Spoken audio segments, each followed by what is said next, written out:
नमस्कार मित्रांनो, जय बाळू मामा। सर्वप्रथम या चॅनलवर तुम्हाला असेच नवनवीन व्हिडिओ बघायला मिळणार आहे। शेळी पालनामधले मेनली तर लोक सगळे उत्पन्न सांगतात, पण या चॅनलवर तुम्हाला आजार, त्याच्यावर उपाययोजना आणि बऱ्याच साऱ्या गोष्टी सर्व जवळपास मुळापासून तर शेंड्यापर्यंत सगळं काही शेळी पालनाचं बघायला मिळत असतं। त्याच्यामुळं सर्वप्रथम जर तुमच्या डोक्यात आज काल उद्या परवा 2 वर्षानं 5 वर्षानं जर शेळी पालन मेंढी पालन करण्याचा जर विचार असेल तर तुम्ही या चॅनलला सबस्क्राइब करून घ्यायचं आहे, कारण येणाऱ्या काळात कळत न कळत तुमची खूप सारी मदत या चॅनलवरून होणार आहे। चला तर मित्रांनो, सुरुवात करूया आजच्या टॉपिकला। तर नमस्कार मित्रांनो, मी ओमराज रंधे आपणा सर्वांचं पुन्हा एकदा नवीन ब्रँड न्यू व्हिडिओमध्ये स्वागत करीत आहे। मित्रांनो, मी एक शेतकरी माणूस आहे। माझं नाव ओमराज रंधे, गाव आहे हडस-पिंपळगाव, तालुका वैजापूर, जिल्हा छत्रपती संभाजीनगर। आणि आजच्या या व्हिडिओमध्ये आपण बघणार आहोत की 20 शेळ्यांचं वार्षिक उत्पन्न किती, किंवा सुरुवातीला किती उत्पन्न होईल 20 शेळ्यांपासून जर सुरुवात केली तर। चला तर मग मित्रांनो, सर्वप्रथम सुरुवात करायची म्हटल्यानंतर कोणत्या शेळ्यापासून करावी, तर आपल्या भागातल्या ज्या आता समोर दिसणारी शेळी आहे अशा गावरान पद्धतीच्या शेळीपासून आपल्याला सुरुवात करायची आहे।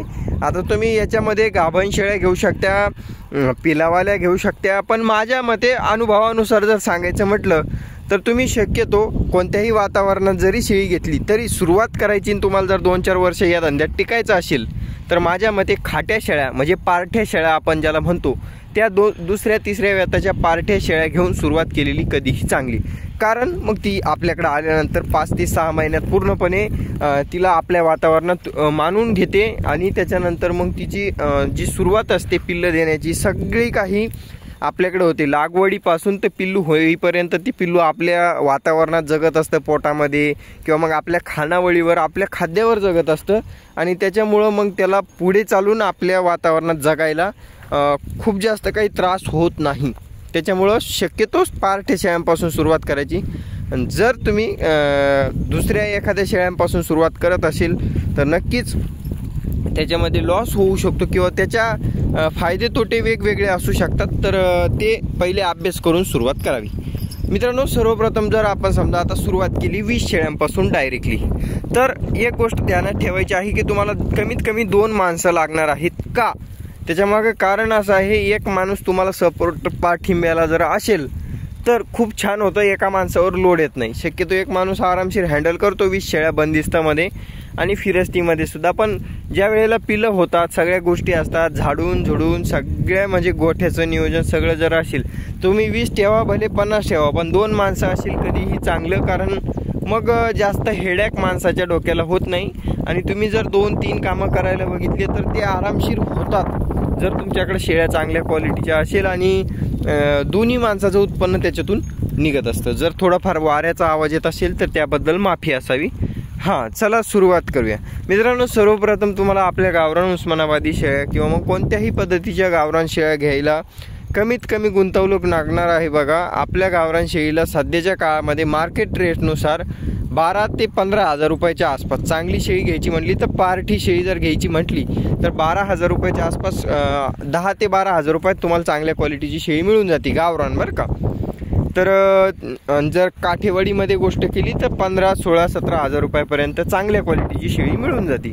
तर पार्टीचा विषय चालला इथं, पिल्लावाली किंवा गाभांचा विषय नाही आहे। हां, तर समजा तुम्ही आता धरून घ्या तुम्हाला लागणार आहे 20 शेळ्यांना 2,40,000 रुपये याच्यामध्ये आरामशीर, कारण ही तुमची गुंतवणूक झाली मित्रांनो। 2,40,000 ते 2.5 लाख रुपयापर्यंतची गुंतवणूक तुम्हाला सुरुवातीला लागणार आहे। मग याच्यातून नफा किती होणार किंवा काय होणार, तर एक गोष्ट कधी ध्यानात ठेवा, सुरुवातीचं 1 वर्ष हे नफ्याचं नसतंच, कधीही ध्यानात ठेवा। तुम्ही सुरुवात करताय ना तर सुरुवातीचं 1 वर्ष हे तुम्हाला नफ्यासाठी राहणार नाही आहे, ही गोष्ट कधी लक्षात ठेवा। मग कशासाठी राहणार आहे, तर मग ही राहणार आहे तुमच्या लाख मोलाच्या, जे तुम्ही असं म्हणू शकता की तुम्हाला लाख मोलाचं याच्यातून मार्गदर्शन किंवा मग अनुभव येणार आहे, जो तुम्ही प्रशिक्षण घेत असताना तुमच्या लक्षात येतं की बाबा अशा अशा गोष्टी याच्यात आहे, त्या तुम्ही प्रत्यक्ष जेव्हा अनुभवतात त्यावेळेला तुम्हाला खूप मजा येते। त्याच्यामुळं शेळीपालन करण्याआधी प्रशिक्षण बी खूप गरजेचं आहे, पण प्रशिक्षण घेतलेलं असेल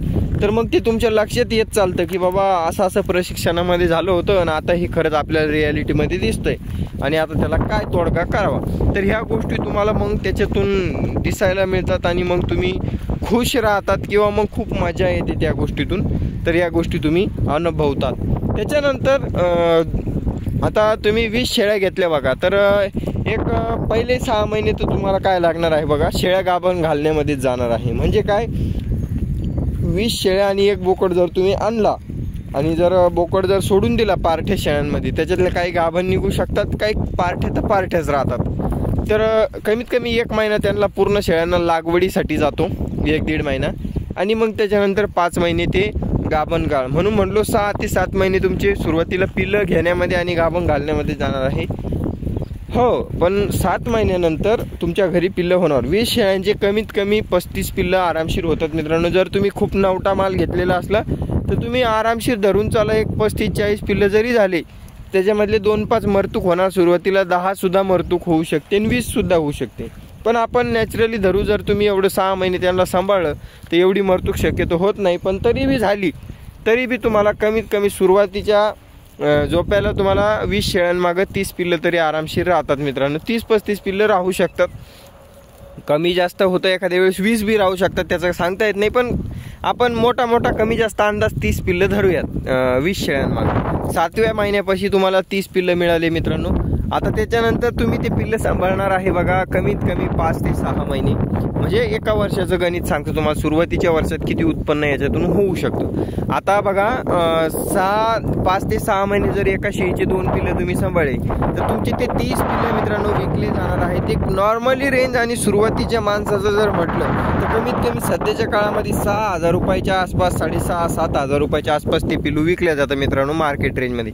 बोकड जर चांगल्या क्वालिटीचा असला तर अजून महाग विकले जाऊ शकतं. पण एक आपण नॉर्मली रेंज धरूया की एक 6,500 ते 7,000 रुपयापर्यंत तुमचं पिल्लू विकले जाणार आहे. मग आता तुम्ही अंदाज लावू शकता काय, तर 7,000 रुपयांना तुमच्या 30 पिल्लांचे पैसे होतात 2,10,000 रुपये निव्वळ. तुम्ही असं म्हणू शकता की तो तुमचा आता झाला एक मुद्दल भांडवलीतला थोडाफार परतफेड म्हणू शकता तुम्ही. तर तुम्ही सुरुवातीच्या 12 महिन्यामध्ये पार्ठ्या शेळ्या जरी घेतल्या तरी 12 महिन्यात जवळपास 80% तुमची जी मुद्दल गुंतवलेली आहे त्या मुद्दलमधला 70 ते 80% भाग तुम्हाला पहिल्या वेतामध्ये 12 महिन्यामध्ये फिटवू शकतो. ही गोष्ट ध्यानात धरा. आता मग या 12 महिन्यामध्ये काय काय मिळालं, एक तर अनुभव, दुसरा मिळाला मित्रांनो तुम्हाला 30 पिल्लांचा बेस्टपैकी लॉट. हे कधी शक्य होतं जेव्हा तुम्ही पार्ठ्या शेळ्या घेत्या. आता जर तुम्ही गाभण किंवा पिल्लावाले घेतले तर याच्यामध्ये नुकसान खूप जास्त होऊन जातं आणि मग 12 महिने नाही त्याला जास्त कालावधी लागून जातो. कारण मग तिथून पुढं खूप प्रेशर येऊन जातं गाभाडलेल्या शेळ्यांना पुन्हा गाभण घालायचं आणि मग ते त्याच्यात जास्त दिवस निघून जातात. त्याच्यामुळं पार्ठ्या शेळीपासून सुरुवात कधीही बेस्ट, ही माझी गोष्ट कधीही ध्यानात ठेवा तुम्ही. तर या सर्व गोष्टी मित्रांनो अनुभवल्यानंतर आपले एक लक्षात येतं की एका वर्षामध्ये जवळपास नाही जरी म्हणलं तरी 2 लाख रुपयाच्या आसपास तुम्हाला उत्पन्न होणार आहे 20 शेळ्यांपासून, म्हणजे 10,000 रुपये प्रति शेळी. दुसऱ्या वर्षी काय होणार आहे, तर दुसऱ्या वर्षी मित्रांनो तुम्हाला 20 शेळ्यांपासून 40 पिल्लं हमखास मिळणार आहे मित्रांनो. त्याच्यातले 2-5 मारणार, 35 पिल्लं तुमचे राहणार. आणि दुसऱ्या वर्षी मित्रांनो तुमचं तुम्हाला सांगतो मी, जर तुम्ही 8 महिन्याचा वेत करत असेल आणि त्याच्यानंतर शेळी पुन्हा गाभण घालून ते पिल्लू सांभाळत असेल तर मित्रांनो त्याच्यामधून तुम्हाला नफा किंवा मुद्दल वाढणार आहे, तुमची 100% वाढत जाणार आहे. पहिल्या वेतामध्ये 30 जे पिल्लं झाले होते त्याच्यातले जर 2-5-10 पाठी ठेवून घेतल्या तुम्ही तर ते कधीही चांगलं. कारण 2-5 वर्ष याच्यात इन्व्हेस्टमेंट जर करत राहिली तर त्याच्यात तुमचा तोटा नसतो मित्रांनो. हां, बोकडावर तुम्ही खर्च काढत राहा पण तुमची मुद्दल वाढत चालते. म्हणजे काय, 20 शेळ्यांमध्ये तुमचे आजच्या घडीला तुम्ही 2,40,000 गुंतवले पण पुढच्या वर्षी 30 शेळ्या झाल्यानंतर तुमची ती मुद्दल कशी वाढते तुम्हाला सांगतो. एक तर 12,000च्या शेळीचे दाम वर्षानुसार 2,000-1,500 रुपयानं वाढत चालतात. म्हणजे काय, जी शेळी तुम्हाला आज 10,000 रुपयाला मिळणार ती पुढच्या वर्षी 12,000 रुपयाला मिळणार.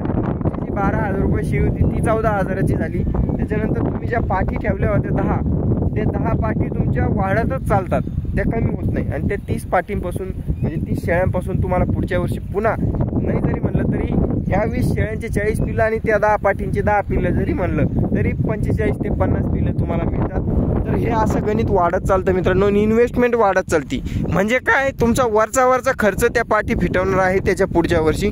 तर असं गणित तुम्ही धरून चालायचं। तर निव्वळ 20 शेळ्यांपासून तुम्ही जर मला विचारलं की एका शेळ्यात किती उत्पन्न होतं किंवा एका वर्षात किती उत्पन्न होतं 20 शेळ्यांपासून, तर पहिलं दुसरं वर्ष जर सोडलं आणि तिसऱ्या वर्षीचं जर गणित धरलं आपण, तर निव्वळ 20 शेळ्यांपासून मित्रांनो तुम्ही कमीत कमी एका शेळीपासून नाही जरी म्हणलं तरी, आता पहिल्या वर्षी 10,000 झाले ते दुसऱ्या वर्षी 12-13 हजार रुपये होणार आहे, पण तिसऱ्या वर्षीपासून 15,000 रुपयापासून पुढेच तुम्ही पैसे कमवणार आहे। माझ्या मते कमीत कमी 20,000 रुपये तुम्ही येणाऱ्या काळात एका शेळीपासून कमवू शकता। म्हणजे किती, तर कमीत कमी मित्रांनो तुम्ही एका शेळीपासून वर्षाला 3 पिल्लं घेऊ शकतात। 2 वर्षात 6 पिल्लं एका शेळीपासून घेता येतात आरामशीर।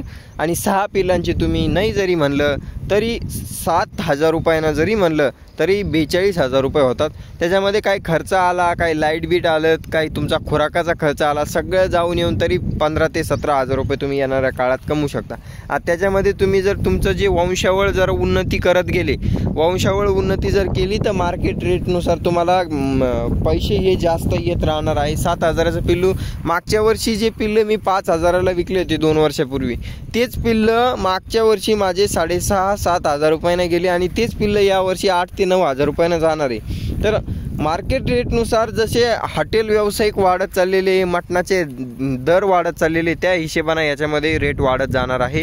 आणि तुम्ही 20 शेळ्यांपासून निव्वळ नफा नाही जरी म्हणलं तरी 4 लाख, 3.5 ते 4 लाख रुपये आरामशीर कमवू शकतात। हे झालं मित्रांनो 20 शेळ्यांचं वार्षिक उत्पन्नाचं गणित। पण त्याच्यासाठी ठोकर राशीच्या निवडक आणि जबरदस्त क्वालिटीच्या शेळ्या आपल्याजवळ ठेवायच्या। आता अजून याच्यातून काय फायदा होणार आहे ते सांगतो मी तुम्हाला। फक्त पिल्लं विकून तुम्ही 20 शेळ्यांचे 3.5 लाख रुपये कमावणार आणि तुमचा वरचा जो खुराकाचा खर्च आहे का, तो खुराकाचा खर्च निघणार तुमचा शेणखतावर। खुराक काही जास्त लागत नाही मित्रांनो। तर 1 वर्षामध्ये 20 शेळ्यांचं तुम्हाला जर 2-3 ट्रॉल्या जरी खत भेटलं तर तुम्ही धरून चाला 5,000 रुपयानं 15,000 ते 20,000 रुपये तुम्हाला भेटणार आहे। म्हणजे जवळपास 10 क्विंटलची मका तुम्ही आणून त्यांना घालू शकता आणि 20 शेळ्यांना 10 क्विंटल मका 6 महिन्याला भरपूर होते। म्हणजे तुम्ही वरती तुम्ही आरामशीर तुमचा खर्च काढू शकता। लेंडी खत झालं, त्याच्यानंतर दूध तुम्ही थोडंफार काढू शकता, नाही बी दूध काढलं तर दुसऱ्या बी बऱ्याचशा गोष्टी असतात। आता त्याच्यात तुम्ही एखाद्याला मार्गदर्शन देऊ शकता। आता तुम्हाला अनुभव आला 3-4 वर्षाचा, म्हणजे तुम्ही नवीन शेळीपालकांना सुद्धा मार्गदर्शन करून त्याच्यातून सुद्धा कन्सल्टन्सीचे पैसे कमवू शकता। आता माझ्याकडे बरेचसे लोक येतात की बाबा तुम्हाला 1,000 रुपये देतो, 1,500 रुपये देतो, आम्हाला 1 दिवसाचं मार्गदर्शन करा। तर असं तुम्ही सुद्धा करू शकता, कारण येणाऱ्या काळामध्ये कोचिंग तुम्हाला पैसे देऊन जाणार आहे, हे कधी ध्यानात ठेवा। कोचिंग इंडस्ट्री म्हणू शकता किंवा कन्सल्टन्सी म्हणू शकता, याला कधी ना कधीतरी मार्केट येणार आहे। तर ही गोष्ट तुम्ही ध्यानात ठेवा। नाही काही तर मेन आपला स्वतःचा धंदा, तो म्हणजे काय, पिल्लं सांभाळणे, व्यवस्थित ठेवणे आणि विकणे, याच्यापासून तुम्ही आरामशीर पैसे कमवू शकता। दुसरी गोष्ट खतापासून पैसे कमवू शकता। तिसरी गोष्ट, तुम्ही एखादं माझ्यासारखं यूट्यूब चॅनल चालू करून, काही नाही त्याच्यातून पैसे मिळतील म्हणून नाही, पण चॅनल चालू केलं तर तुम्हाला उद्या माल विकायला जरी त्याच्यापासून मदत झाली तरी ते तुमचं पैसे कमवण्यामध्येच धरू शकता तुम्ही। कारण तो बी खूप मोठा आजच्या काळात लोकांना त्रास होतो की माल खूप चांगला तयार करतात पण विकता येत नाही। तर तुम्ही यूट्यूबच्या माध्यमातून तुमचं जे 7,000 रुपयाचं पिल्लू आहे ते कमीत कमी 7,000 रुपये तुम्ही विकू शकसाल। ही गोष्ट तुम्ही कधीही ध्यानात ठेवा। म्हणजे काय होतं, बऱ्याच वेळेस व्यापारी लोक असतात किंवा मग खाटीक लोक असतात, तुम्हाला मार्केट रेट माहिती नसल्यामुळं 8,000चं पिल्लू 3,000 रुपयालाच मागतात आणि मग तुम्ही कमी जास्त करून 4,500-5,000 रुपयाला ते पिल्लू विकता। तर मग कमीत कमी तुम्हाला याचा अंदाज त्या यूट्यूब चॅनलमुळं तरी येईल की बाबा कितीपर्यंत आपण ती विकू शकतो। तर ही गोष्ट ध्यानात ठेवा। तर जसं की माझ्याकडे जे पिल्लू मी खाटकाला 6,500-7,000 रुपयाला देणार, ते पिल्लू मी एखाद्या पाळणाऱ्याला त्याच रेटमध्ये देऊन टाकतो मित्रांनो, कमी नाही आणि जास्तही नाही, म्हणजे व्यवस्थित रेट मिळतात। ही गोष्ट तुम्ही ध्यानात ठेवा। किंवा मग एखाद्या वेळेस, आता मला असं माझं तर समजा यूट्यूब चॅनल बरं चालू आहे, तर मला याच्यातून 2-5 हजार रुपये काय जे वर्षाला मिळत असेल, म्हणजे जास्तच मिळतात, पण जे काही मिळत असेल त्याच्यातून मग माझा वरचा खर्च निघून जातो। तुम्हाला सांगतो, मेडिसिन आणि खुराक वरच्यावरती निघून जातो। या यूट्यूब चॅनलच्या पैशामधून, तर मग मी एवढा विचार करत नाही इकडे 200-500 रुपयासाठी. तर ह्या गोष्टी आहे मित्रांनो, आणि त्या सोशल मीडियातून तुम्हाला बरीच सारी मदत होऊ शकते. तर हे आहे मित्रांनो 20 शेळ्यांचं वार्षिक उत्पन्नाचं गणित, की 20 शेळ्यांपासून जर सुरुवात केली तर किती पैसे तुम्ही वर्षाला कमवू शकता. तर जास्त नाही, पण 20 शेळ्यांपासून तुम्ही 3.5 लाख रुपये ते 4 लाख रुपयापर्यंत आरामशीर एका वर्षाला 12 महिन्यामध्ये नेट प्रॉफिट काढू शकता. धन्यवाद मित्रांनो. व्हिडिओ कसा वाटला कमेंट करून नक्की सांगा, आणि रंधेभैया शेळीपालन फार्म या चॅनलला सबस्क्राईब करून घ्या, व्हिडिओला लाईक करून घ्या. धन्यवाद. Bye bye.